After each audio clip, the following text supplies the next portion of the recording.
Hello Tubesters, it's me Gav, and welcome to another one of my videos. Today, let's just see if we can get ourselves in a tad closer, or not. Well, hey, there's my giant potato head.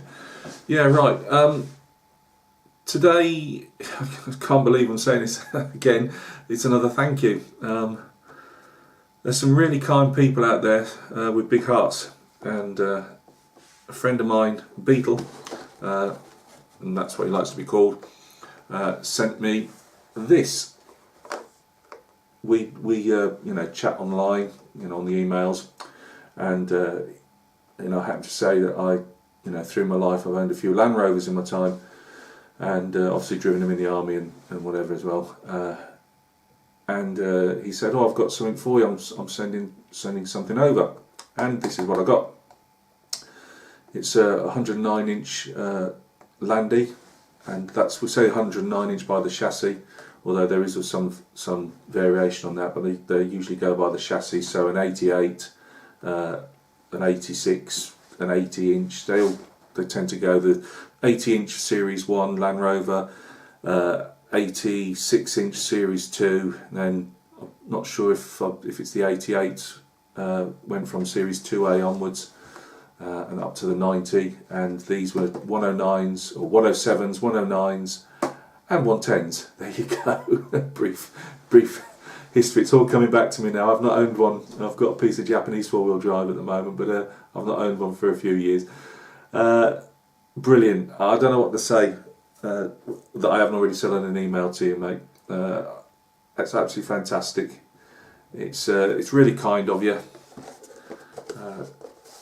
As I say, he knows that these have, obviously with my head problems and I've found that, I mean, I love my painting, but for the first time ever it actually affected my painting. As you know, I do it for a living, and the ones I was going to be selling, the Prussians, I literally came to a screeching halt. I get a thing called disassociation. If anybody's got PTSD, you know what I'm talking about. And it just absolutely wrecked me for painting. But I found that sitting on my bench, snipping the old sprues off, you know, and sanding and gluing plastic, for some reason it kept it at a lower level, that I could at least sit here and do something, you know, become involved in something. And you know, he knows what's wrong with me and stuff, and so he sent this over again. I'll show you. It's a beautiful little kit. I'm going to give us obviously an unboxing in a minute. I must admit I'm getting cold shakes after all the times I've worked on Land Rovers in the past just to keep them going. You own a Land Rover, you get an oil well springs up on your front drive, believe me. But yeah, I was looking at some of the parts and stuff, and I was thinking, oh my life, I've replaced that, I've done that. But it looks a lovely little kit, and he's also sent, you know, I can't believe this, he's also sent me a load of photo etch to go with it. So again, thanks a lot, Marra. You know, it's appreciated. So guys, join me at the desk, the bench, whatever, and we'll take a look at this Tamiya 1 in 35 Pink Panther. Right guys, sorry for the glare on the box, but I just wanted to show the box art off. You can actually do this vehicle, it doesn't have to be a Pink Panther. It can be done in the usual British Army green and black camo, and you could do it that way, but it's got you know, I don't know a lot of the all the extra bits and pieces. I know it's got obviously sun compasses and things like that, and I don't know if in the European environment if they carried those at that particular time. I'm not an expert on these recce Land Rovers. I know that obviously recce platoons in the British Army obviously had 109-inch Land Rovers, and later on when I was in 110 Land Rovers with obviously Gympie Mountains. In the British Army we call these Gympies, general purpose machine guns, but the nickname is Gympie. Yeah, so you can do this, you could do this in green, and I did toy with the idea, and I thought, well, what's the point, you know, you've got sand tyres on, These are sand tyres. Normally they'd have NATO bar grips on, but they've got sand tyres on. Usual British Army, it's got 2 fuel tanks, and normally on a civilian one the fuel tank's under the driver. So yeah, it's festooned with the usual, what you'd expect, like the long range desert group, and the obviously the earlier, the SAS, we used to call them the SAS. The SAS had obviously Jeeps in World War II, and the long range desert group had those Fords and Chevrolets, but it's obviously followed the same tradition. These were, I believe, mainly used in Oman in the Dhofar campaign. We were back in the Sultanate of Oman against rebel insurgents, and I think they were mainly used there. Whenever you see them, pictures, again, my mate sent me a load of photographs. He knows how bad I am, links and all the rest of it, and he sent me a load of stuff, different photographic references and things like that. And this is quite a pink one. You see some ones that have been rebuilt done in this type of pink, and there's more of a purpley pink one, which by the look of it on the couple of colour photographs that are going around from the original time, which are these, I think the Oman insurgency was about 67 to about 76. It wasn't a huge British Army campaign or anything. The SAS were there in probably one of their Sabre squadrons, and very occasionally you'd have obviously the RAF regiment guarding we've got an RAF base there, and bits and pieces, but it was mainly Hearts and Minds, with the SAS obviously putting the cutting edge to it as well. So it's a cracking vehicle to do. It's obviously all opened up, and it's festooned with bits and pieces, and you could. I did look at some aftermarket stowage, because they often were absolutely piled high with the stuff. But like they're around about 40 quid, and looking at a lot of the things, you could probably make them up with Magic Sculpt, which is what I'm going to probably do. That'll be a bit of fun. So this one will have some, after me trying not to get too clever and do too many alterations and scratch building, this one might have a fair bit. So that's our box art anyway.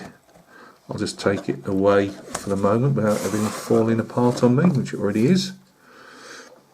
And we'll have a look at this, quick look at the instructions, although not that one, as it's in, you usually get two lots of instructions, and that one is the Japanese one. Right, we need the one in English. Right, quick look. As I say, I haven't got the room to display everything. Again, just black and white artwork. You've got a brief history going back to the desert, vehicles in the desert, because it goes obviously back to these Fords and Chevrolets that the long range desert group were using, and they weren't part of the SAS. They were distinct, separate, and obviously the Jeeps that the SAS used afterwards. Forgive me, because I'm not sure which way I'm opening this up. There we go. Again, it's only a quick brief look at it. What I do like about this is the chassis, the ladder chassis is all in one, more or less, with just the cross members at the ends to put on.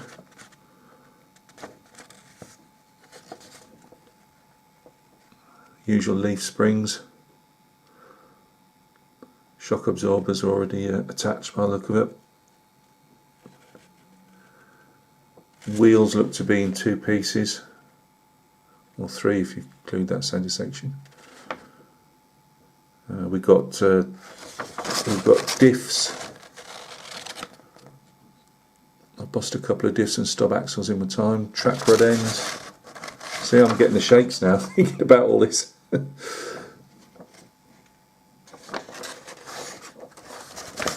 It all looks fairly straightforward. Now they're showing a wooden deck there. Perhaps the SAS put a wooden deck into it. I'll have a closer look on the photographs, because normally there wouldn't be a wooden deck in the bottom of it. But the amount of stores and things that they carry, it could well have, you just have to plop one in the bottom. Got like a theodolite there. Small radio. I'm not sure if that's the Larkspur, was it, for that era, 60s, 70s? Might be a Larkspur radio. Let's just have a quick look on the other side. I'll drop it in front of you as I'm just demolishing everything. Putting together the jimpies.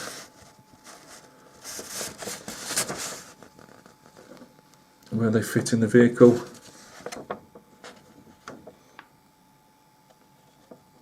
Smoke grenades. Jerry cans. Sun compass. So yeah, it's that's going to be. Looks like they've got SLRs, which is the old Belgian FN. We called them in the British Army the SLR, self-loading rifle. And in those days, I believe it would have been the, as it showed in the photographs there, the wooden butt and the wooden stock rather than the plastic ones that I trained on originally as a young crow. Right, sorry guys, I should have got these out of the bags first. Sprue A. Now this, as you can see, is done in pink, which is why I've put the black card in the background so we can see it a bit better.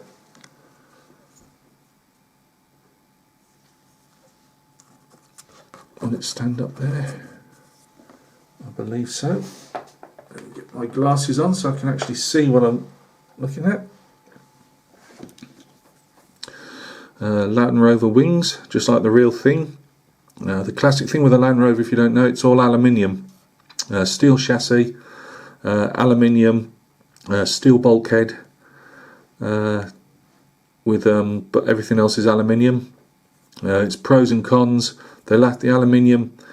In some respects, lasts for a long time.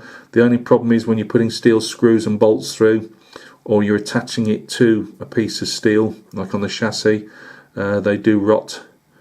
You get electrolysis with the aluminium and the steel, and it literally corrodes into powder.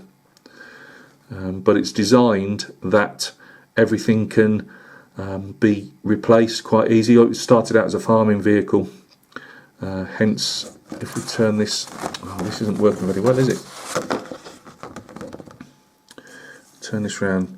These headlights were always put in the centre in the first, up until the Series 3 in 1971 I believe, something like that. They're put in the centre there so that if it was going through farm gates or whatever, and you could smack this wing in and not lose your headlights.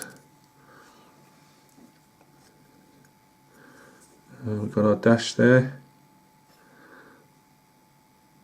There's little bits and pieces that I'm trying to see if they've been missing. No, I was going to say that that's quite good. I was thinking they were going to leave off the indicator switch, because on the real thing that's like a cast aluminium block, and it's got like a rubber tired piece of metal, and it's obviously as you move your steering round, this little boot goes round, obviously keeping them flicking your indicators. Small bits of flash, nothing major.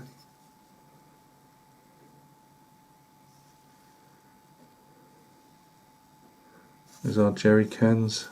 Just turn around, see if they're in. No, they're not in one piece.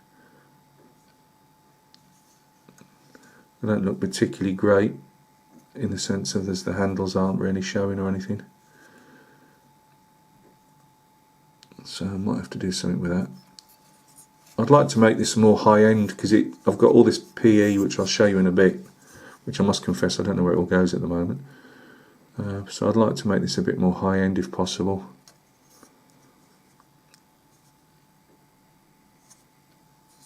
So we've got a bits of our driver there. I probably won't use him. I'll probably have the vehicle I will get some. I'm going to put this in a small diorama where I'm going to keep this one as well. I have no idea, but I've got my eye on a couple of figures. I probably won't be starting this one for month or two. So I've got other things to carry on with first.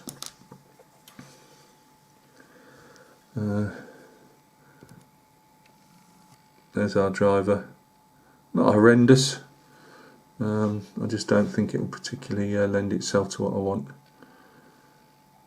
Smoke dischargers, stroke grenades. Got our little theodolites. Here are the wheels. This isn't annoying me very much at the moment.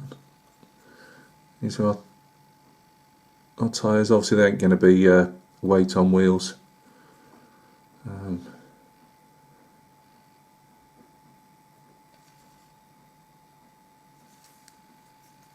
We've got our container stowage area there for our SLR. I'm not sure if the butt of that SLR is might be a bit small.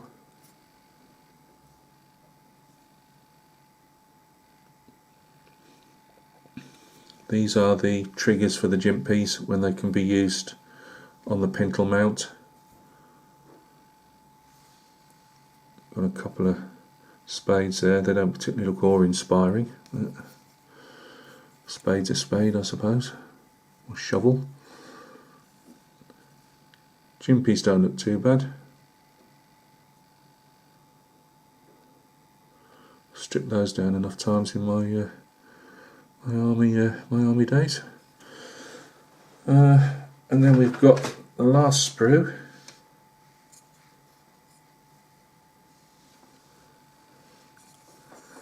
We've got some sand ladders here, driving over sand.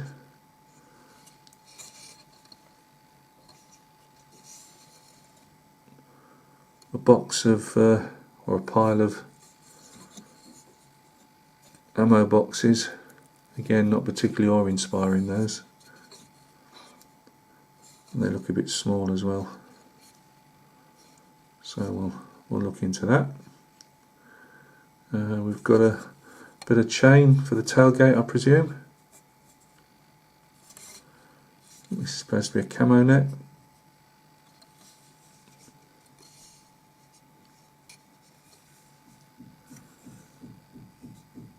Got the rear, the tailgate there. Presume it's done that it won't open this. However, I believe this PE sheet has a. They attached another bracket lower down and had a shelf sticking out to pile on all the. Sorry, you didn't see any of that. A shelf that sticks out here, like a second tailgate almost, that carries all the extra pieces, stowage that you wanted. It's got a nice little Land Rover plaque that was always screwed on. Sides of the rear tub. Again, this is a piece of wood, I believe, the bracing wood at the back for carrying things like the sand ladders and pieces. The seats, I'd imagine that one's for the jimpy. Oh no, that could just be the standard seat. Yeah, I think it might be. They've got some texture to them.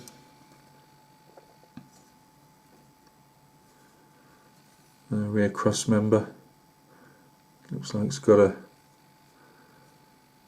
drop down hitch there. Normally it's got, it's more or less a NATO towing hitch. They tend to have the standard, well, in the British Army anyway, I'll take it as it's called, a NATO towing hitch, so that you can pick up any trailer or whatever and tow it. We've got our, I presume these are headlamps. Again, not brilliant, but they are what they are. And that's going to be a pickaxe.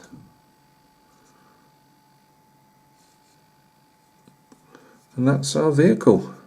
Oh, let's just have a quick look at the inside tub. Yeah, it looks like they've put a wooden decking that floats in the back of the vehicle there, and obviously the holes are all for the brace for the pintle mount for the general purpose machine guns.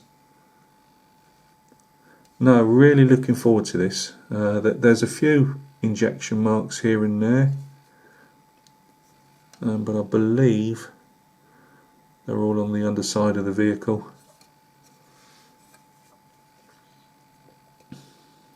Obviously no engine, things like that. I don't think I'd want an engine in this type of vehicle anyway. Not for what I'd like to do with it. I'll just put it on a simple sand base. Let's just have a quick. I won't get these out. We've got different chains there. I imagine the size of this piece here, it might well be that rear deck that I said that hinges out to put all extra stores on. Got a nice grille with the Land Rover symbol, obviously that way around, although there's no actual writing on there by the look of it. Sand ladders, quite well defined there, tiny bit of dialage there, and it was a Land Rover, was a very simple, the whole idea with the Land Rover is keep it simple. It wasn't only until the late 90s that they started putting all the electronics in, and that's why I started moving away. I did have a 110 until a few years ago, but you could hardly do anything on it yourself, and there's so much electronics and that started to go in it, where these guys, I had a Series 2A, 1968 it was, and that was exactly more or less like you're looking at this, except for it was a short wheelbase, and they were very, very simplistic vehicles to work on. Even though I was still stuffed up quite a few times in repairing things. I had a manual and kept calling on assistance from people I knew with other Land Rovers. But they were still they were designed to be bolt in, bolt off. We got some rounds, machine gun rounds there, sorry. Again, some dial for the fronts of the speedometer and that. Gearbox tunnel, I would believe. Yeah, I'm absolutely over the moon. It's again, people reaching out to other people, that not always when people, I've got a few troubles, but there's a lot of people that haven't, and they're still being helped out by one another in, I'd say community, but it is in a way, it's, we don't always get to shake each other's hands, but there's people reaching out to other people and just giving them a helping hand, just trying to get them through life a bit, what can you say to that? It's just sometimes it gets a bit overwhelming, Don't worry, Gav's not going to blart on this one. But it is just a bit overwhelming, people will just see somebody's having a bit of a rough time, and here you go, mate, try this for size. So guys, thanks for coming to another unboxing video of mine. This will be built in the coming next couple of months. I intend, as I say, to do storage on the vehicle. I'm going to make that up myself. I'm already looking into bits and pieces. With all that PE, there's not a whole lot of stuff you need to do, really. It's just, when I saw this stowage kit that you could get, I thought, well, somebody originally has only made that out of epoxy sculpt, and yes, I'm not going to get it looking as good, but it's not going to be far from what they've got. So I'm going to have a go at that. I'm going to order myself some extra magic sculpt, because there is a fair bit to do on that. Going to make a nice little diorama, and hopefully we'll have a Pink Panther. So guys, you take care of yourselves, and we will catch each other very, very soon on another video. Cheers.